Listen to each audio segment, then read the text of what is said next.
이 사도행전을 관통하는 큰 뼈대는 성령이 임하시면 너희가 권능을 받고 예루살렘과 온 유대와 사마리아와 땅 끝까지 이르러 내 증인이 되리라.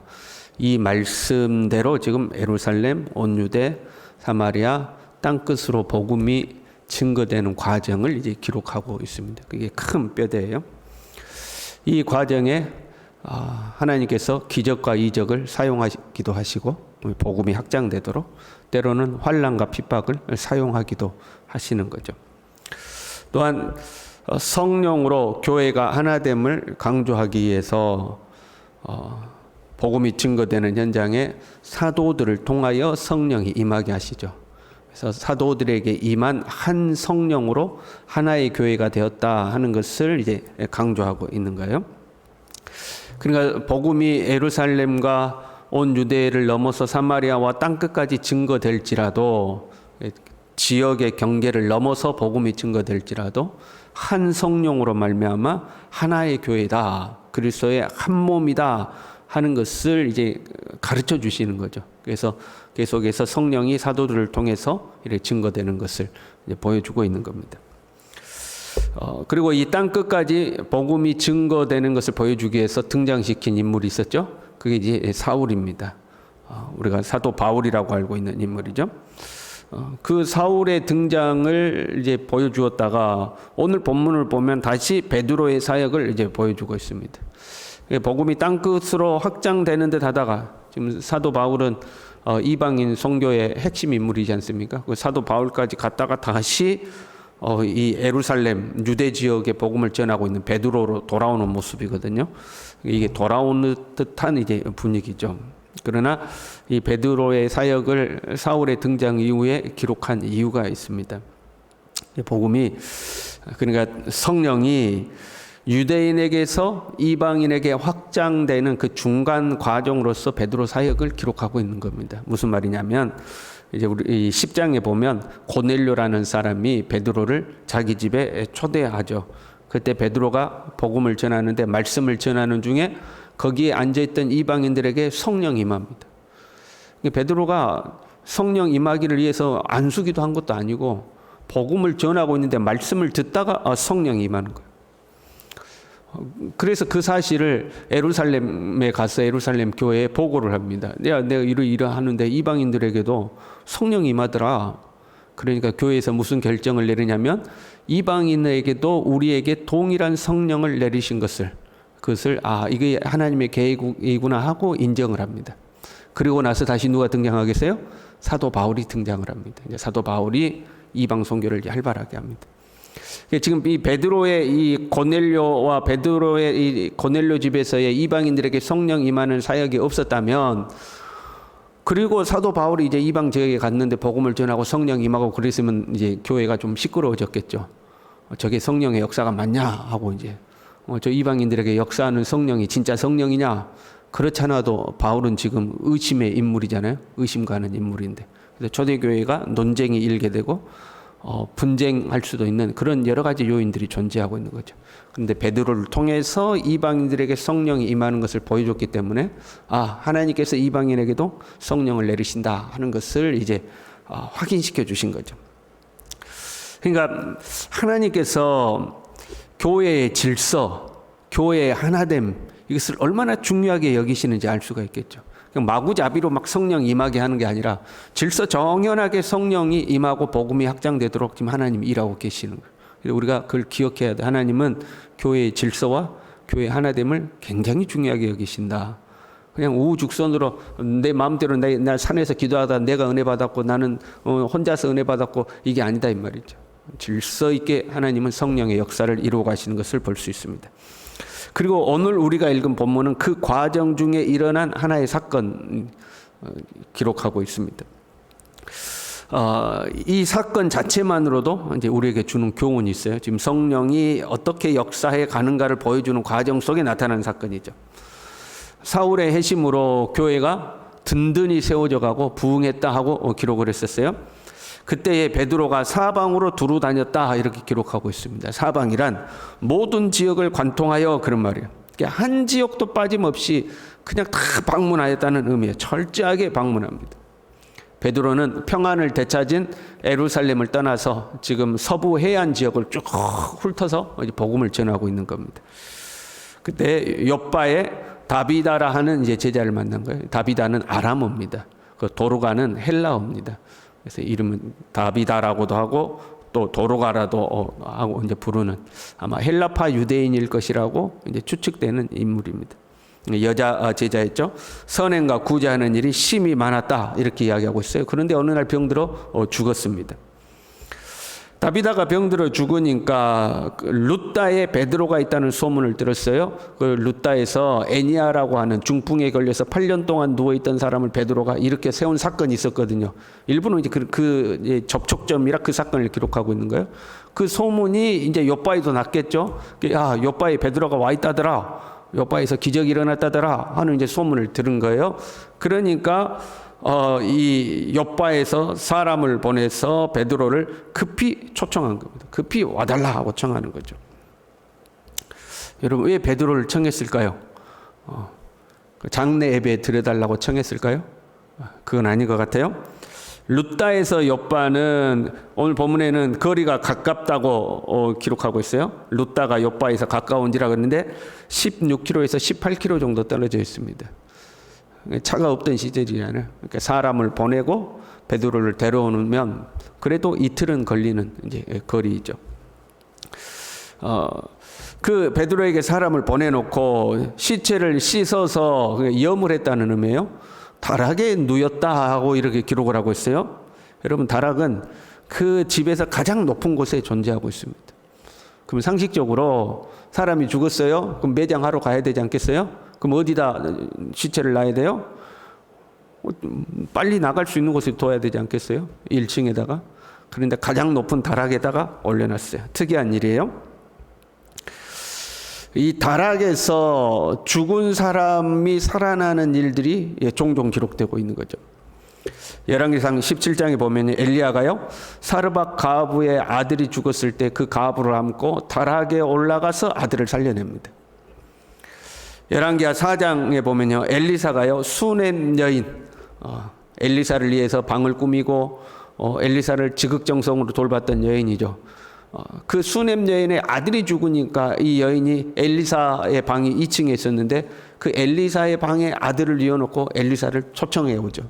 그래서 그 2층에서 아들을 살려냅니다.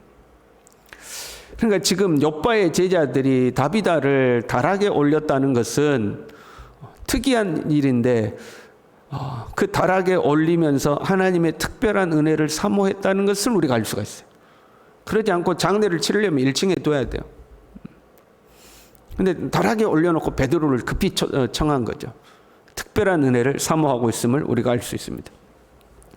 그렇게까지 사람이 상상할 수 있는 것 이상의 하나님의 은혜를 구하기까지 그 다비다의 죽음을 안타까워하고 하나님께서 역사하시기를 소망했던 이유를 이렇게 기록하고 있어요. 도루가가 그들과 함께 있을 때에 지은 속옷과 겉옷을 다 내보이거늘. 지금 베드로를 초청해 놓고 도루가가 선행과 구제하는 일이 심히 많았는데 그 도루가가 살아있을 때 우리에게 보여준 속옷과 겉옷을 다 내보였다. 여러분 겉옷은 그렇다고 치고 속옷은 여러분 어디 가서 속옷 자랑하십니까? 봐라 이 속옷 봐라 이거 누가 사줬다 이거 안 하잖아요. 보이지 않게 베풀었던 도루가의 선행이 다 드러난 거. 속옷을 지어줬다는 것은 은밀한 거잖아요. 은밀하게 베풀었던 선행까지 거기서 다 드러내면서 우리가 도루가가 살아있을 때 우리에게 이렇게 많은 일을 해줬다. 그러니 뭔가 하나님의 은혜를 베풀어 달라. 은혜를 도루가를 통해서 은혜 받은 사람들이 와서 하나님의 특별한 은혜를 강청하고 있는 거죠. 구제라고 한번 이름을 붙여볼까요? 선행과 구제하는 일이 심히 많았다고 그랬으니까 이 선행과 구제는 우리의 삶의 위기의 순간에 하나님의 은혜가 열리게 하는 통로가 된 거죠. 지금 이 도루가에게 이 큰 다시 죽었다가 다시 살아나는 이 엄청난 은혜가 임하게 된 것은 선행과 구제죠. 만약에 이게 없었다면 베드로를 청하지도 않았을 거고 하나님의 특별한 은혜를 구하지도 않았을 거고 바로 매장하지 않았겠습니까?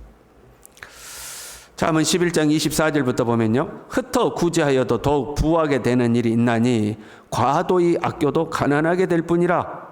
구제를 좋아하는 자는 풍족하여질 것이요 남을 윤택하게 하는 자는 자기도 윤택하여지리라.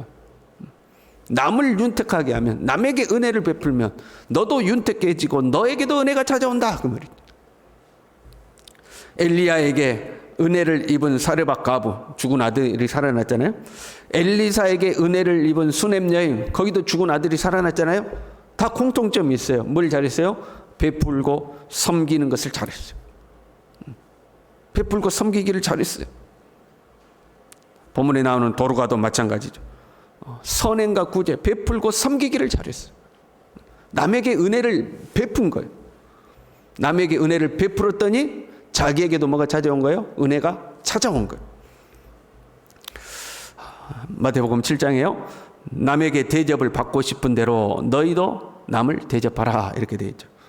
그 앞에 말씀이 뭔지 아십니까? 남에게 대접을 받고 싶은 대로 너희들도 남을 대접하라. 그 앞에 말씀이 무슨 말씀이냐면 구하라 주실 것이요 찾으라 찾을 것이요 문을 두드리라 그리하면 열릴 것이다. 악한 자라도 그 자녀에게 좋은 것으로 줄 줄 알거든. 하물며 하늘에 계신 너희 아버지께서 구한 자에게 좋은 것으로 주지 아니하시겠느냐. 기도에 대한 말씀을 해놨어요. 하나님께 구해라 주실 것이다. 그래 놓고 이 말씀을 하신 거죠. 남에게 대접을 받고 싶은 대로. 무슨 말이에요? 너희들 하나님께 기도 응답받고 싶냐? 하나님 너희 기도에 은혜 베풀어 주기를 소망하냐? 대접을 받고 싶은 대로 너희도 남을 대접하라. 너희도 사람에게 은혜를 베풀라는 거예요. 하나님의 은혜를 원하면 우리도 다른 사람에게 은혜를 베풀고 살아야 되는 거예요. 우리가 다른 사람에게 은혜를 베풀면 그 사람들이 받은 은혜를 우리에게 되갚는 것이 아니라 하나님이 갚아주신다는 거예요. 잠언 19장 17절에요. 가난한 자를 불쌍히 여기는 것은 여호와께 꾸어드리는 것이니 나는 사람에게 선행을 베풀었는데 그게 하나님께 꾸어주는 거예요. 그의 선행을 그에게 갚아주시리라. 하나님이 갚아주시겠다는 거예요. 그래서 구제는 은밀하게 하라고 그랬죠. 네 오른손이 하는 것을 왼손이 모르게 하여 구제함을 은밀하게 하라. 은밀한 중에 보시는 하나님께서 갚으시리라. 다른 사람은 다 보게 하면 이미 그것으로 대갚음을 받았다는 거죠. 하나님이 갚으신다는 거예요. 이 다비다의 선행과 구제가요, 자기 개인에게는 축복의 통로가 된 거죠, 지금. 그 대단히 중요해요. 하지만 그보다 더 중요한 것은요, 이 구제를 통하여서 은혜가 찾아왔어요. 다비다에게 은혜가 찾아왔다요. 그리고 그 은혜를 통하여서 더 많은 영혼이 하나님께 돌아왔어요. 온 요파 사람이 알고 많은 사람이 주를 믿더라 그랬어요. 보세요. 내가 누군가에게 선행을 베풀었어요. 그랬더니 내 선행이 고마워서 교회 나온 사람들 있잖아요. 그런 사람들 있잖아요. 내가 네 보고 내가 교회 한번 가줄게 이렇게 오는 사람도 있잖아요. 우리가 선행을 베풀어서 그 선행 때문에 교회를 나오는 사람도 있어요. 그러나 선행을 베풀었더니 그 선행으로 말미암아 나에게 뭐가 찾아와요? 하나님의 은혜가 되찾아온 거예요. 그 내가 하나님의 은혜를 덧입은 모습을 보고 많은 사람이 하나님께 돌아왔다는 거예요. 그렇잖아요. 도르가가 베푼 선행 때문에 주를 믿더라가 아니라 도르가가 베푼 선행 때문에 하나님의 은혜가, 더 큰 은혜가 도르가에게 찾아왔는데 그것 때문에 많은 사람이 주를 믿더라 이렇게 되는 거죠. 선을 베푸는 것, 은혜를 베푸는 것은 구제를 받는 사람에게도 은혜요, 구제를 베푸는 사람에게도 은혜요, 그것을 지켜보는 사람에게도 은혜가 되더라는 거예요. 그래서 베푸는 것이 중요한 거죠. 모든 사람에게 은혜의 통로가 되는 겁니다. 성령 우리에게요, 기회가 있는 대로 착한 일을 하라고 그래요. 기회가 있는 대로 착한 일을 하되 더욱 믿음의 가정들에게 할지니라 이렇게 되어 있죠. 여러분 기회가 주어질 때에, 기회가 찾아올 때마다 여러분의 손을 열어서 선행과 구제에 힘쓰시길 바랍니다. 하나님의 은혜의 통로가 우리의 삶에도 활짝 열릴 줄로 믿습니다. 기도하겠습니다. 하나님 아버지, 주님께서 하나님의 나라를 질서정연하게 확장시켜 가는 것, 주님 기억하게 도와주시고 우리가 섬기는 주의 몸된 교회에서 우리도 하나님의 질서 앞에 순종하는 하나님의 사람들로 살아가게 해 주시옵소서.